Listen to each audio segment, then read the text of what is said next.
नमस्कार, आप देख रहे हैं पहली आवाज न्यूज 24 और मैं हूं आपके साथ आरती सिंह आजाद। डालते नजर आज की खास खबर की ओर।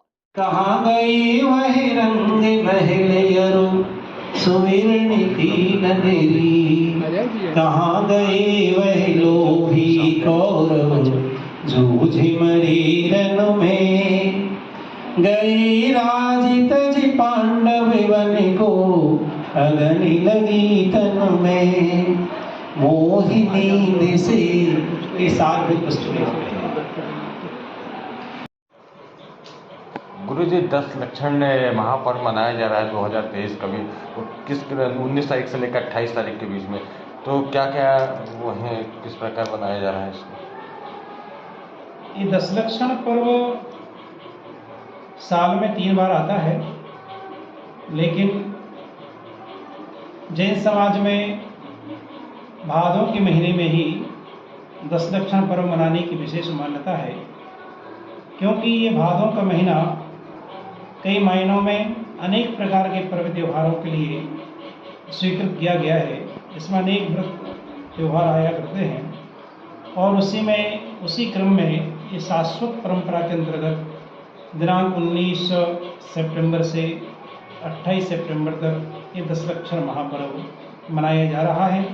और ये 10 लक्षण महापर्व आत्मशुद्धि का एक पर्व है, क्योंकि अन्य जो पर्व त्यौहार होते हैं कहीं ना कहीं वो व्यक्ति विशेष को लिए हुए रहते हैं, घटना विशेष को लिए हुए रहते हैं या मौज मस्ती के लिए आनंद के लिए रहता है। पर 10 लक्षण पर्व, पर्युषण पर्व, ये हमारी आत्मा को शुद्ध करने का ये महापर्व हम लोग मनाते हैं, जिसमें उत्तम क्षमा, मार्दव, आर्जव, शौच, सत्य, संयम, तप, त्याग, आकिंचन्य और ब्रह्मचर्य, ये 10 प्रकार से एक यूं कहिए कि आप ये धर्म एक है और उसकी विभिन्न विभिन्न शाखाएं हैं। तो कल उत्तम क्षमा धर्म का दिन था और आज उत्तम मार्दव धर्म का दिन है, जिसमें मन की कोमलता, मन की मृदुता को बनाए हुए रखना, अपने अहंकार का विसर्जन करना, अपने मान कसाय को नष्ट करना, इसके माध्यम से यदि हमारी मान कसाय नष्ट होती है, यदि हमारा अहंकार विसर्जित होता है, तो हम मार्दव धर्म की आराधना कर सकते हैं। बिना अहम का विसर्जन हुए बिना अरहम की प्राप्ति करना असंभव है। आज का क्या रहा विशेष? आज उत्तम मार्दव धर्म के ऊपर ही व्याख्यान हुआ, क्योंकि हम मनुष्य जीवन में अहंकार तो कई चीज़ों को लेकर के करते हैं, लेकिन उसमें प्रमुखता से 8 प्रकार के मद हमारे यहाँ बताए गए हैं कि ज्ञानाम, पूजाम, कुलम, जातिम, बल, वृद्धिम, तपो वपुः, अष्टावासृत्य मानित्वम, इसमय माहुर गतस्मयः। अर्थात ज्ञान, पूजा, कुल, जाति, बल, रिद्धि, तप और शरीर का सौंदर्य, इन 8 चीज़ों लेकर के हम लोग अहंकार किया करते हैं और उसी के चलते सारा का सारा संसार हमारा बढ़ता हुआ रहता है। गुरु जी, आज का युवा जो है धर्म के प्रति बहुत पीछे जाता जा रहा है, इसके लिए क्या संदेश देना चाहेंगे युवाओं को? आज की युवा पीढ़ी धर्म से पीछे इसलिए हट रही है क्योंकि हम लोग युवा पीढ़ी को ढंग से धर्म की व्याख्या कर नहीं पा रहे हैं। हम परंपरावादी बनकर के धर्म उनको समझाना चाहते हैं। वर्तमान पीढ़ी तर्कपूर्ण उत्तरों को चाहती है, तो कई बार विज्ञान और धर्म दोनों का मैचिंग नहीं होने की वजह से हम उनको धर्म से जोड़ नहीं पाते हैं। आज हम लोग परंपरावादी तरीके से पूजा पाठ करते हैं। आज की युवा पीढ़ी कहती है कि प्रेम, शांति आदि से रहना, वात्सल्य भाव से रहना, किसी गरीब को भोजन आदि पान करा देना, उसकी सहायता करना एक धर्म है। पर वास्तव में देखा जाए ये धर्म तो है, लेकिन लोक व्यवहार का धर्म है, इसको करने में कोई समस्या नहीं है। युवाओं से अपन यही कहना चाहेंगे कि यदि आत्मा को शुद्धि करना है तो बिना मंदिरों में आए बिना, क्योंकि मंदिर एक ऊर्जा के केंद्र हुआ करते हैं। हर क्षेत्र का एक अपना महत्व होता है, हर क्षेत्र का अपना प्रभाव होता है। हम तो यही कहना चाहेंगे उन सभी लोगों से जो लोग वर्तमान आधुनिक शिक्षा में पढ़ करके अपने पुराने पीढ़ी दर जो पीढ़ी संस्कार हैं उनको यदि वो छोड़ रहे हैं तो वो अपने पैर पे कुल्हाड़ी मार रहे हैं, क्योंकि कोई भी पुरानी वस्तु खराब नहीं होती है। कोई पुरानी पद्धति हमारे बुजुर्गों ने हमको जो बताई है, धर्म करने की जो साधना हमें बताई हुई है, उसको उनको करना चाहिए। मैडम आपका परिचय?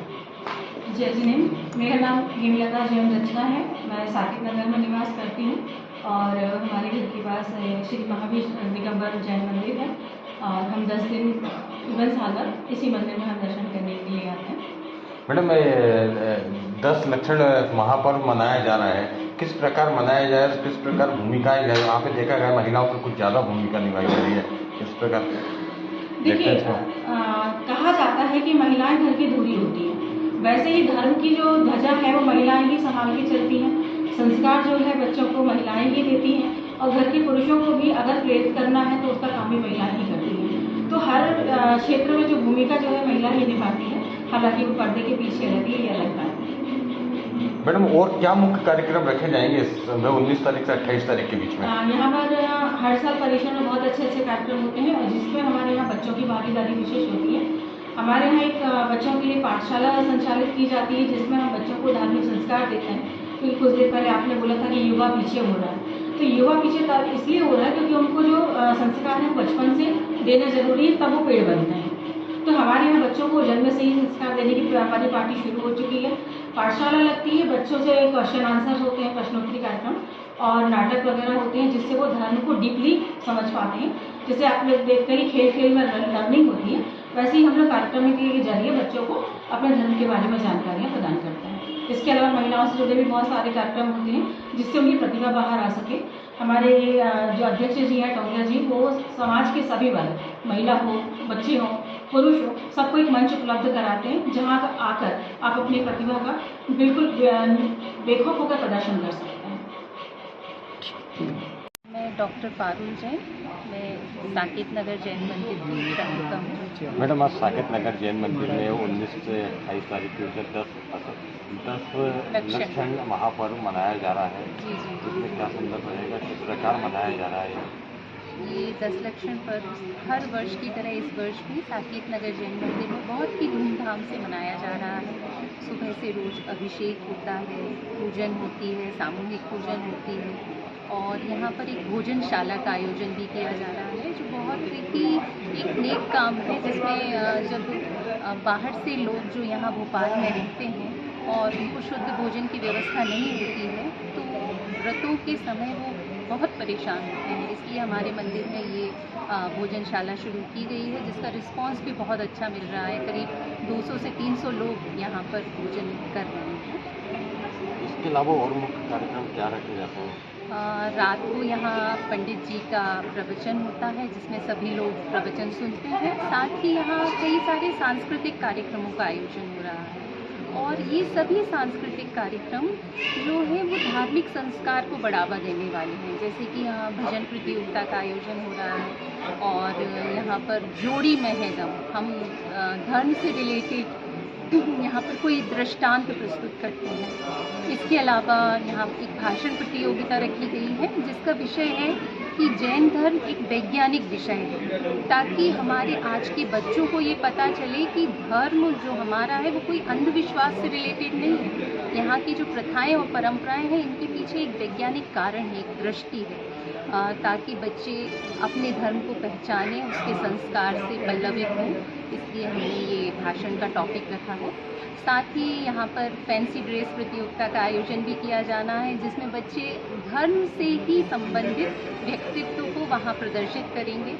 इसके अलावा जैन अंताक्षरी भी हम लोगों ने रखी हुई है जिसमें आरती, पूजन और जो अलग अलग विनतियाँ होती हैं उनके छंद यहाँ पर सुनाए जाएंगे।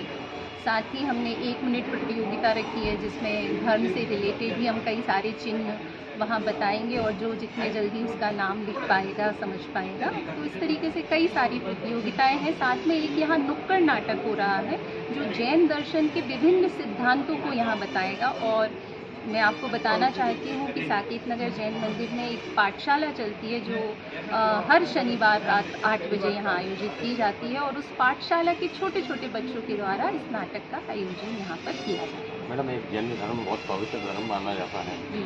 और आज का युवा देखा जा रहा है बहुत पीछे जा रहा है धर्म के प्रति, क्या संदेश देना चाहेंगे? जी, मैं बिल्कुल यही संदेश देना चाहूँगी कि जब तक आप अपने धर्म से नहीं जुड़ते, आप उनके सिद्धांतों को नहीं समझते, तब तक आप उस धर्म से भागते हैं। पर जब आप लॉजिकली तर्क के साथ उन सिद्धांतों को समझते हैं तो आपको पता चलता है कि ये धर्म वास्तव में हमें आत्मविकास से जोड़ता है और हमारा सेल्फ डेवलपमेंट कराता है। तो हमें इस धर्म से भागना नहीं है, बल्कि उस धर्म को पहचानना है, उसके सिद्धांतों का रस पीना है, तभी हम आगे बढ़ पाएंगे, क्योंकि यही हमें सुख का रास्ता बताता है। एक बार आपको परिचय। मैं डॉक्टर पारुल जैन हूँ। मैं सरदार वल्लभ भाई